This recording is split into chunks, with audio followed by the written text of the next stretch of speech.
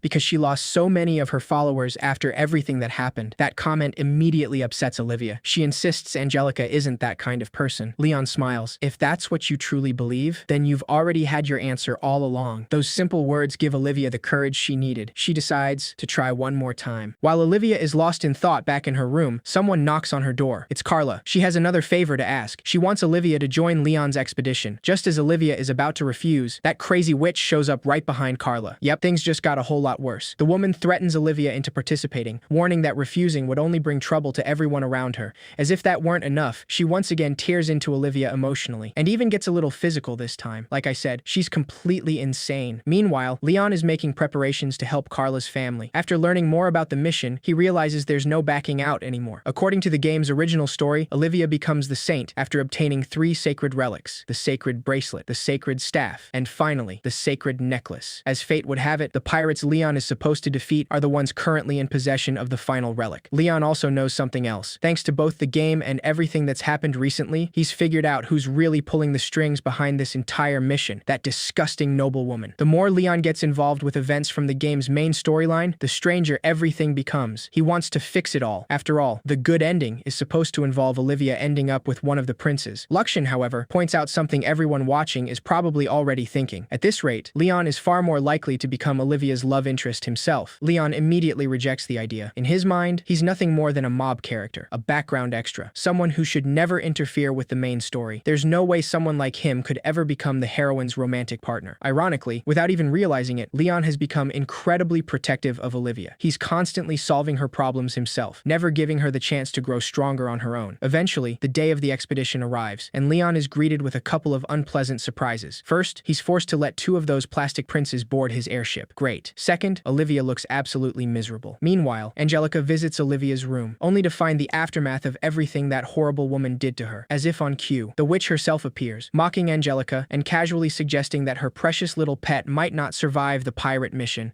Angelica has completely run out of patience. She openly threatens the woman and tells her to cut the nonsense. Then she rushes off, hoping to warn Leon before it's too late. Meanwhile, Leon is peacefully trying to get along with the red-haired prince and the purple-haired prince. Their conversation isn't particularly important until they mention someone Leon immediately recognizes: the Black Knight, a boss who killed him countless times back when he played the game. There's no time to think about it, though. The pirates finally appear. Leon immediately jumps into arrogance and heads straight into battle. The pirates underestimate him, a mistake they quickly come to regret. Leon crushes them one after another without breaking a sweat. The entire battle is over in record time. The pirates don't have any choice. They raise the white flag. They surrender. The red-haired and purple-haired princes help however they can, and after witnessing Leon fight firsthand, they finally begin to understand just how terrifying he really is. Everything seems to be going perfectly until they arrive at the Wayne family's estate. The moment they land, they're surrounded. Weapons are pointed directly at them. Everyone is ordered to raise their hands. Mr. Wayne, Carla's father, recognizes the purple-haired prince and immediately demands an explanation. After hearing what happened, he's completely confused. Things become even stranger when Carla accuses Olivia of exaggerating everything. According to Carla, she only wanted Leon's advice. Leon isn't buying it for a second. He immediately steps in to defend Olivia. Carla asked him for help dealing with the pirates. That was the original request. The argument continues until Carla finally breaks down in tears. Then, she confesses everything, including who ordered her to do all of this. That same disgusting noblewoman. With the truth finally exposed, everyone heads back. During the return trip, Leon tries to address Olivia's emotional state. She's completely broken. Olivia starts believing Leon only helped her because he had some hidden agenda. She's become so emotionally exhausted that she even convinces herself the only reason anyone could possibly care about her is because of her body. Leon quickly tells her that's not true. Ironically, that only makes her feel even worse. If not even that, then what am I good for? She compares herself to Angelica. Angelica is beautiful, elegant, the perfect noble lady. Meanwhile, Olivia doesn't want to be treated like someone's pet or a possession. She genuinely wanted to become Angelica's friend, not her loyal little dog. Listening to her, Leon finally realizes something. This is his fault. From the very beginning, he only got involved with Olivia because she was was the game's heroine, because she was destined to become the saint. Without realizing it, he never truly saw her as simply Olivia. Everything that happened only reinforces Leon's decision to distance himself from Olivia. Now he has even more reasons to stay away. He convinces himself that he's simply looking at the situation objectively. Luxian, however, completely disagrees. He bluntly tells Leon that despite everything he says, he's been treating Olivia like a pet all along, and that everything happening now is Leon's own fault. Those words hit a little too close to home. Leon gets so frustrated that he punches Luxian, not because he actually wants to hurt him, he just needs to vent. While he's trying to sort through his thoughts, the purple-haired prince shows up. He doesn't even bother hiding the look of disgust on his face. The two spend some time practicing with their swords. During the sparring session, Leon learns something important, not only about Brad, but about the other princes as well. They never stop trying to improve themselves, all because of Marie. Leon, on the other hand, keeps looking backward instead of moving forward. It isn't long before the pirates attack again. Another airship appears on the horizon. This time, they're here to avenge the comrades Leon defeated earlier. They open the battle by launching a barrage of bombs. Everyone immediately prepares for combat. The purple-haired prince and the red-haired prince volunteer to help. They even bow their heads and ask Leon to let them fight alongside him. In response, Leon lends them spare suits of powered armor. Meanwhile, Olivia, still reflecting on everything that's happened, notices the battle raging outside. Without thinking, she runs out to help. Somehow, she has absolutely no plan. She just knows she wants to do something. Several support robots under Luxian's command try to stop her from putting herself in danger. But then, something strange happens. With nothing more than her voice, Olivia freezes every single robot in place. Unfortunately, she barely has time to react before one of the pirates notices her and launches an attack. The red-haired prince and the purple-haired prince immediately rush in to protect her. The problem is, their opponent is far stronger than either of them. Even so, neither prince has any intention of abandoning Olivia. Watching the scene unfold, Leon suddenly realizes something. This is exactly how things are supposed to be. This is the original story. Those two were always meant to be Olivia's potential love interests, not him. He has no place standing beside her. Even so, he still can't ignore the situation. Leon charges straight toward the pirate and takes him down himself. The problem is, the sheer brutality of his attack ends up frightening Olivia. Later, Leon finds Olivia healing the injured purple-haired prince. Because of the conclusions he's reached, he awkwardly comments that the two of them make a nice couple. Yeah, he really messed that one up. He even stops calling her Livia, the nickname they had agreed on. Instead, he goes back to addressing her as Olivia. The poor girl is completely crushed. She can't even respond. All she can do is cry. It's not that Leon hates her. He makes that very clear later while talking with Luxian after the battle. He simply doesn't want to interfere with the story anymore. At the end of the day, he still believes he's nothing more than a background character. The one silver lining is that Luxian uncovers evidence proving that the disgusting noblewoman was the mastermind behind everything that happened. Just then, an airship bearing the Redgrave family's crest arrives. Leon immediately assumes Angelica sent reinforcements. Afterward, Leon deliberately gives all the credit for defeating the pirates to the princes. He's hoping their families will reconsider disinheriting them. Why? Because he believes they'll be the ones protecting Olivia from now on. Angelica also learns what happened between Leon and Olivia. The moment she sees him, she slaps him across the face for making Olivia cry. Olivia is completely heartbroken. Her expression says more than words ever could. Even Angelica starts wondering whether the three of them can ever go back to the way things used to be. Oh, and one more thing. As a token of gratitude, Brad and Greg help arrange yet another promotion for Leon's noble rank. As if that weren't enough, Clarice's father also decides to reward him for helping his daughter. He sends Leon a brand new motorcycle, along with a personal letter promising yet another promotion once Leon graduates from the academy. Exactly the kind of attention Leon never wanted in the first place. Thanks to his latest promotion, Leon suddenly becomes one of the academy's most desirable bachelors. Of course, the girls aren't interested in him, they're interested in his title. Realizing that only leaves Leon feeling depressed. As for his relationships with Olivia and Angelica, things are still awkward. The academy organizes a field trip, and even though the three of them are assigned to the same group, they're barely speaking to each other. Still, by pure coincidence, or maybe just anime logic, they all end up meeting inside a temple during a local festival. A shrine maiden welcomes them and invites everyone to offer a prayer. Leon, being Leon, couldn't care less about acting dignified. Instead, he sincerely prays for one thing. Please let me marry a mature woman. Someone caring, someone sensible, and maybe a little spicy. Smack. Angelica immediately punches him for saying something so ridiculous inside a sacred temple. Afterward, everyone receives a lucky charm that enhances a specific attribute. Leon ends up with one that slightly improves his combat ability. Later, while Leon is finally enjoying a peaceful break, yet another prince comes over to bother him. Unfortunately, that's the least of his problems. An enormous swarm of flying monsters suddenly appears, heading straight for their airship. Leon immediately realizes something is terribly wrong. This battle is supposed to happen near the very end of the game. There's absolutely no reason for it to be happening this early. The situation grows even worse when a gigantic warship appears overhead. Olivia and the others rush outside to see what's happening. The moment Angelica sees one of the passengers, her face changes completely. She recognizes the girl immediately. It's the princess of the Phanos principality, a nation that broke away from the kingdom years ago. She isn't here to negotiate, she's here to declare war. The enemy quickly decides to take the academy students hostage. Because of her status as the highest-ranking noble present, Angelica volunteers to become the only hostage in exchange for everyone else's safety. The mustached commander accepts the offer. Leon immediately steps in to stop her. Big mistake. The commander orders the other students to beat Leon down, and they obey without hesitation. Olivia tries to protect him, only to get hit as well. Leon is knocked unconscious and thrown into a makeshift prison cell. Sometime later, Olivia comes to visit him. She's frustrated, heartbroken. She hates how powerless she's become. Leon, meanwhile, has absolutely no idea how to comfort a crying girl. Still, seeing someone cry because they're genuinely worried about another person strikes him as something incredibly beautiful. Unfortunately, there's no time to dwell on it. The blue-haired prince arrives with urgent news. The enemy's real plan is simple. They're going to execute every single student, keeping only Angelica alive as a hostage. Honestly, Leon expected as much. The prince lowers his head and asks Leon for help. Leon immediately refuses, not if only a handful of people are willing to fight. The prince tries convincing the other students to join them, but nobody steps forward. Fed up with their cowardice, Leon walks outside. He fires a shotgun into the air. Bang! The entire crowd falls silent. Leon glares at every one of them. You're all trash. Using his newly earned noble authority, he orders every student to prepare for battle. If you're going to die, then die fighting. Needless to say, nobody appreciates that speech. Leon continues anyway. He promises that he'll be fighting on the front lines himself. Because unlike the rest of you, I'm actually worthy of being called a noble. One girl takes particular offense to that. She's the daughter of an influential count and proudly demands that Leon show some respect to her family. Leon completely shuts her down. He's willing to acknowledge that her ancestors were honorable nobles. Her generation, not even close. The moment Angelica volunteered to become a hostage, every single one of them sighed with relief. They were perfectly content hiding in safety while someone else sacrificed herself. None of them possessed the courage or the honor that their adventurous ancestors once had. They're merely living off the glory of previous generations, and now, through their own cowardice, they're replacing that proud legacy with shame. Future generations won't remember them as heroes. They'll remember them as the nobles who chose to run instead of fight. Those words finally reach them. One by one, the students begin finding the courage to stand and fight. At the end of the day, even they still have a little pride left to protect. As for the Count's daughter, well, Leon somehow managed to leave a very different kind of impression on her. Anyway, the curtain is finally rising on the next great battle. Leon readies himself alongside the others and marches straight onto the battlefield. Of course, Leon isn't charging into battle without a plan. Thanks to his knowledge of the game, he already knows the enemy princess possesses a magical flute capable of controlling monsters, so his objective is simple: take the flute away. With Luxian supporting him, Leon charges straight toward the enemy flagship, while the academy students struggle to hold back the endless waves of monsters. Watching from aboard the enemy ship, Angelica sees everyone risking their lives to save her. Even so, the princess and the mustached commander remain completely confident. They send even more monsters after the students. Then they begin bombarding them from above. The students who had finally found the courage to fight start believing they're about to die. In the middle of all that chaos, Olivia reaches her breaking point. The thought of everyone getting hurt after coming so far overwhelms her. She cries out with all her heart. At that exact moment, the charm she received at the temple begins to glow. A massive barrier instantly expands around the battlefield, protecting every single student from the bombardment, and she doesn't stop there. Somehow, Olivia unleashes an enormous wave of magic that wipes out a huge portion of the enemy forces. The saint has finally awakened. Even Leon is left speechless by the sheer power she displays. Luxian explains why this happened. Ironically, it's all because of Leon. By constantly protecting Olivia, he unknowingly gave her the chance to focus on studying and understanding her abilities. Because of that, she was finally able to unlock her true power. Meanwhile, Leon crashes directly into the enemy flagship. The mustached commander laughs, convinced Leon just got himself killed by entering through the wrong section of the ship. Angelica panics. She genuinely believes Leon is gone. A second later, the floor beneath them explodes. Leon bursts straight through the deck with his machine. Before attacking, he casually tells Angelica to duck. She does. Everyone else gets flattened. Once the dust settles, Leon jumps off his bike and knocks the mustached commander unconscious with a single punch. Then he turns toward the princess. This time, she's the hostage. The princess immediately tries to deceive Leon. Too bad, he's not that easy to fool. While she's distracted, Luxian quietly snatches away her magical flute. Leon and the others successfully leave the flagship. The attacks finally stop. The enemy fleet is informed that the princess has been captured. Unfortunately, the former mustached commander couldn't care less. Using the communication system, he announces that the princess willingly sacrificed herself for the good of the principality. Even worse, the princess herself agrees. She releases every monster she had under her control. The moment she loses control, all of those monsters immediately turn against her own forces. At this point, Olivia has completely exhausted her magic. Leon is once again forced to fight the entire battlefield almost by himself. This time, however, Angelica uses the power of her own charm to support Leon from a distance. While doing so, she notices Olivia is barely able to stand. She pushed herself herself far beyond her limits. At that moment, neither of them cares about their previous argument anymore. They finally understand each other. With tears streaming down their faces, the two girls reconcile with a heartfelt embrace. Unfortunately, the touching moment doesn't last. A sudden attack sends Angelica flying toward the edge of the airship. She's about to fall. Olivia refuses to let her go. Using the last bit of strength she has left, she grabs hold of Angelica. Another attack shakes the ship. Olivia succeeds in saving Angelica, but sacrifices herself in the process. She falls into the open sky. Oddly enough, she isn't afraid. She knows Leon will come for her, and he does. Leon catches Olivia safely in his arms. For a brief moment, everything feels perfect. Then, Leon accidentally calls her Olivia instead of Livia. Big mistake. She immediately gets angry. The two start arguing in midair. Olivia demands that he call her Livia again. Leon keeps insisting that she'd be happier with one of the princes, that they're better suited for her. Olivia couldn't care less. She looks him straight in the eyes and tells him she doesn't want anyone else. She only wants him. Even now, Leon stubbornly insists that he's nothing more than a background character, a mere extra in someone else's story. Olivia has finally had enough of hearing that nonsense, so she says it plainly. She confesses her love. Leon doesn't really answer her the way she hoped, but he does grant her one wish. He smiles and calls her Livia once again. The two return to the others. The battle, however, is far from over. Right on cue, Leon's massive warship arrives under Luxian's control. Moments later, Arrogans is deployed onto the battlefield as well. Leon is finally ready to wipe out the remaining enemy forces. Unfortunately, the former mustached commander still has one last trump card waiting. Standing before Leon is the one opponent he never wanted to face again, the Black Knight, and he's ready for battle. The final battle begins without wasting a single second. For the first time in a long while, Leon is genuinely nervous. He's usually overflowing with confidence. That's just how terrifying the Black Knight really is. The man's reputation speaks for itself. He's a legendary warrior feared across the entire kingdom. The two immediately clash. Steel collides with steel as Leon and Luxian desperately work out a strategy. After all, Leon already defeated this guy back in the game. He knows there has to be a way to win. Unfortunately, things don't go according to plan. Against all expectations, the Black Knight slices straight through Arrogans. The difference isn't just experience. There's another reason Leon is at a disadvantage. Throughout this entire story, he's always fought with one goal in mind: defeat his opponents, not kill them. The Black Knight, on the other hand, has no such hesitation. The battle becomes increasingly one-sided. Leon is pushed back over and over again. It's obvious the Black Knight is the superior swordsman, but if there's one thing Leon has over him, it's his ability to think on the fly. He comes up with a risky plan. He lets the Black Knight believe he's won. The enemy's sword pierces straight through Arrogance, only for Leon to suddenly burst out of the cockpit with a shotgun in hand. One blast later, the Black Knight is forced out of his own armor as well. Even then, the former mustached commander refuses to surrender. In a desperate attempt to turn the tide, he fires a special flare that attracts an absurd number of monsters. Unfortunately for him, Leon is always 2 steps ahead. Luxian had already positioned their battleship high above the battlefield. Within seconds, a rain of lasers wipes out the entire monster horde. Seeing that everything is lost, the Black Knight stubbornly asks Leon to execute him. He demands that Leon take his head. Leon simply shrugs. "I don't need the head of an old man with prostate problems." Instead, he decides to imprison him and keep his armor. As for the former mustached commander, Leon isn't exactly merciful. After listening to the man's pathetic begging, he confiscates everything aboard the enemy fleet, every last bit of it. With the war finally over, all that's left is getting some well-deserved rest. When Leon returns to his room, he finds Olivia and Angelica fast asleep inside. A few days later, Angelica reports everything that happened to her older brother. His reaction? He immediately starts encouraging her to marry Leon, or at the very least, he plants the idea in her head. After all, Leon just keeps earning achievements and climbing the ranks of nobility. Before long, the three friends meet up again. This time, their bond feels stronger than ever. Leon also reveals that he credited the victory over the Black Knight to the blue-haired prince who fought alongside him. Naturally, he only did it to avoid drawing more attention to himself. The last thing Leon wants is another promotion. Olivia and Angelica finally get to meet Luxian as well. To their surprise, they both think the floating AI is actually adorable. Meanwhile, Marie and her little group blow an insane amount of money building an absolutely hideous suit of armor. Their brilliant idea? Use it to defeat Leon. They even choose Greg as its pilot. This time, however, Leon actually intends to lose. At this point, he doesn't care what Marie thinks anymore. After everything that's happened, he's finally realized that none of those princes deserve Olivia. The duel begins. Almost immediately, Luxian detects a critical problem. The new armor is about to explode. Leon quickly tries warning Greg. The problem is, Greg is just as stubborn as ever. Because it's Leon giving the warning, he refuses to listen and keeps attacking. Honestly, Leon almost feels bad for them. Ever since they were disinherited, they've worked incredibly hard to improve themselves. Even so, he's still forced to destroy their armor. And just like that, it falls apart. Nobody in the audience is even surprised anymore. As for Marie, she watches every coin she invested disappear right before her eyes. Eventually, the day of Leon's award ceremony arrives. He never expected so many people to attend. Then again, capturing the princess of an enemy nation tends to attract attention. After the ceremony, Leon runs into Olivia. Things have have been a little awkward ever since her confession, but Olivia isn't in a hurry. She gently tells Leon he'll have all the time he needs to figure out his answer. As for Leon, whether he likes it or not, he's now officially a Viscount, another promotion he never asked for. Still, he'll continue doing his best to survive in the absolute mess of a world he was reincarnated into. Leon was reincarnated into the Otome game he hated more than anything. Not as the hero, not as the prince, not even as the villain, but as a random NPC who wasn't even supposed to matter. Somehow, that background character ended up saving the entire kingdom, humiliating 5 princes, stopping a war, and completely derailing the game's original story. Yeah, Leon's plan to live a quiet life hasn't exactly been working out. After obtaining Luxian, the AI with a slight tendency toward genocide, everything started changing. The problem is, Leon has no idea how. The war with the principality was supposed to happen much later in the game, but he stopped it ahead of schedule, throwing the entire timeline into chaos. As if that wasn't enough, Luxian reminds him that he has been promoted again, and Leon reacts exactly the way you'd expect. Because in this kingdom, getting promoted doesn't mean more money or more freedom. It means more paperwork, more responsibilities, and more people expecting things from him. Exactly what he never wanted. At least he believes handing Princess Phanos over to the kingdom solved one of his biggest problems. Or, so he hopes. Luxian isn't nearly as optimistic. After all, they just revealed power that shouldn't even exist in this era. No one knows how the principality will respond now. So naturally, Luxian proposes the most reasonable solution imaginable: destroy humanity. Leon immediately shuts that idea down before the AI can start planning another genocide, deciding to worry about literally anything else instead. Later, he visits his family's home and notices something surprising. The place looks completely different. The money he sent back actually transformed the house. His father proudly explains that it's all thanks to Leon, and to his brand new title as a 4th-rank lower Viscount. Honestly, the old man couldn't be prouder. After all, his son went from being the family's least promising child to an actual Viscount. Not the strongest, not the richest, but definitely the one carrying this family's entire economy on his back. Leon has to admit, the renovations actually look pretty nice. Apparently, investing in Leon has a better return than the kingdom's economy. Unfortunately, that peaceful family reunion lasts about 12 seconds, because Leon's older brother immediately decides it's the perfect time to tease him. Apparently, rumors have already spread through the academy. Everyone knows Angelica, the former villainess who somehow became best girl, has taken quite an interest in Leon. The moment his brother brings her up, Leon immediately panics. Not because it isn't true, but because explaining his love life to his family somehow sounds even scarier than fighting another army. Before Leon can defend himself, their father completely ignores him. Instead, he turns toward Leon's older brother, asking when he plans to finally find a wife. The poor guy folds instantly. Apparently, romance runs in this family, as long as nobody actually wants to talk about it. Unfortunately, peace was never going to last, because right on cue, the family's personal disaster generator finally arrives. Jenna, dragging her Beastman servant behind her like she owns the entire kingdom. Actually, she probably thinks she does. The first thing she says isn't hello, it isn't welcome home, it isn't even how have you been. No, she immediately starts demanding that her servant gets his own room, because apparently, housing arrangements are humanity's biggest crisis right now. Leon's father doesn't even argue anymore. At this point, the man has unlocked the highest level of parenting, pretending Jenna is always right, mostly because arguing with her would probably shorten his lifespan. Leon just watches the entire scene, completely unimpressed, then asks the question everyone watching is already thinking: how did our sister end up like this? His brother simply sighs, because explaining Jenna would probably require its own 24-episode anime, and just when Leon thinks things can't possibly get any worse, the real final boss arrives, his mother. The moment she sees Leon, she doesn't congratulate him, she doesn't praise him, she doesn't even ask how he's doing. Instead, she immediately calls him her villainous son. Honestly, family affection in this household comes packaged with emotional damage. Leon fires back without missing a beat. Oh, you're still alive? Probably the least respectful greeting ever exchanged between a mother and her son. His brother immediately realizes this conversation is about to become incredibly expensive. But surprisingly, his mother didn't come here just to argue. She actually has business. Specifically, she wants something Leon recovered after defeating the Sky Pirates, the Holy Necklace, a sacred treasure that apparently belongs to the temple. Leon blinks in confusion, because according to kingdom law, anything recovered after defeating pirates legally belongs to whoever defeated them, meaning, as far as he's concerned, that necklace is his. End of discussion. The temple representatives obviously disagree. They insist the necklace carries the temple's crest, making it sacred property. Leon isn't exactly convinced, especially because nobody seemed interested in it until after he brought it home, almost like they suddenly remembered, oh right, we forgot to mention that's priceless. Before Leon can continue arguing, Luxian quietly interrupts him, and whenever the AI with genocidal tendencies suddenly tells you to calm down, you should probably listen. Leon asks why. Luxian gives a very short answer. We're surrounded. Leon looks up, and sure enough, several massive temple airships are floating directly above them. Apparently, the temple didn't come prepared for a discussion. They came prepared for a siege. Realizing this probably isn't the best hill to die on, Leon lets out one very tired sigh and hands over the necklace. Not because he lost the argument, but because starting another war over jewelry jewelry sounds like way too much paperwork. The priests happily receive the necklace, almost like they just recovered the Holy Grail itself, which immediately makes Leon realize something. Hold on, if they're willing to mobilize an entire fleet just to recover one necklace, then what exactly did he just hand back? And trust me, that's a question will get answered sooner than Leon would like. Back at the academy, Leon quickly realizes that his life has become far more complicated than he expected. His recent promotion has made him considerably more popular, but unfortunately, not for the reasons he would have preferred. As he walks through the campus, the other students cannot help but stare at him. Some admire how quickly he climbed the ranks of the nobility, while others simply wonder how someone who was supposed to be an insignificant background character managed to attract so much attention. Leon, however, is thinking about something completely different. Ever since discovering that Marie was another reincarnated person just like him, he has been unable to understand what she is trying to accomplish. If she already knows how the original game was supposed to unfold, then every decision she makes has the potential to change the future even further. That possibility worries him far more than anyone around him realizes. According to the original story, Olivia was destined to awaken as the Saint, inherit the sacred relic, and eventually defeat the final enemy alongside the game's 5 capture targets. That was the route that guaranteed the kingdom's survival. But now, almost every important event has already changed. The war happened far earlier than expected. Several key characters have completely altered their relationships, and Leon himself has become involved in events that were never supposed to concern him. If the story continues drifting away from its original course, there is a very real possibility that Olivia may never fulfill the role she was meant to play. And if that happens, Leon begins to wonder whether this world might actually be heading toward a disastrous ending. Trying to clear his mind, he returns to his room. The moment he opens the door, he is greeted by an enormous pile of colorful envelopes stacked almost everywhere. For a brief moment, he honestly has no idea what he's looking at. Lakshan calmly explains the situation. Nearly every single envelope is an invitation sent by female students. Leon can only stare in silence. Until recently, nobody wanted anything to do with him. Now, after becoming a viscount and earning fame throughout the kingdom, everyone suddenly seems interested in getting his attention. The sudden change is almost unbelievable. As he begins opening the invitations one by one, the contents quickly become repetitive. One invitation asks him to attend an elegant tea party within the next few days. Another already starts making plans for married life before they have even met. Some promise luxurious lifestyles, while others openly discuss the wealth and social status they expect their future husband to provide. The more letters Leon reads, the more convinced he becomes that very little has actually changed. Only people's attitudes toward him have. Without thinking twice, he gathers every single invitation together. Then, with complete indifference, he throws all of them into the fireplace. Within seconds, dozens of carefully written marriage proposals disappear into flames. Lakshan watches the scene quietly before asking whether Leon truly intends to reject every single invitation. Leon answers without hesitation. He has absolutely no interest in women who only became interested after seeing his title and fortune. Those kinds of relationships were never what he wanted. Lakshan then points out something Leon has been avoiding for quite some time. If that is the case, then Olivia and Angelica are clearly different. Unlike everyone else, both of them cared about Leon long before he gained his current status. Leon knows Lakshan is right. He has understood that for a long time. The real problem is not recognizing their feelings. It is figuring out what he should do about his own. Meanwhile, somewhere far away from the academy, another conversation is taking place. Within the Principality of Phanos, 2 of the kingdom's highest-ranking military leaders discuss the humiliating defeat they recently suffered. Not only did they lose Princess Hertrude, but they also failed to recover the magic flute that was essential to their plans. One of them openly admits that being defeated by a group of academy students is a disgrace he can barely accept. Yet what concerns them even more is a single young noble from the Holfert kingdom, Leon. His name has already reached the highest levels of the principality. After hearing the reports about the battle, they realize he is no ordinary student. More importantly, they now know that someone possesses technology powerful enough to completely overturn the balance between nations. That realization forces them to begin reconsidering every future move they make. Back at the academy, Leon remains completely unaware that powerful enemies are already discussing him behind closed doors. Instead, he continues thinking about much more immediate problems. Like Olivia, the two walk together through the academy while casually talking about how they spent their winter break. Olivia happily explains that she stayed with Angelica during the vacation and learned many new things from her, including horseback riding and proper etiquette expected from high-ranking nobles. Listening to her, Leon cannot help but remember the original game once again. In that story, Angelica was supposed to become Olivia's greatest rival. She was introduced as the villainess who constantly bullied the heroine throughout the academy. Now, the two of them have become genuine friends. Every time Leon witnesses moments like these, he is reminded just how different this world has become from the game he once played. Olivia notices that Leon seems unusually quiet and asks whether something is bothering him. He simply smiles and tells her that he's only been thinking about a few things.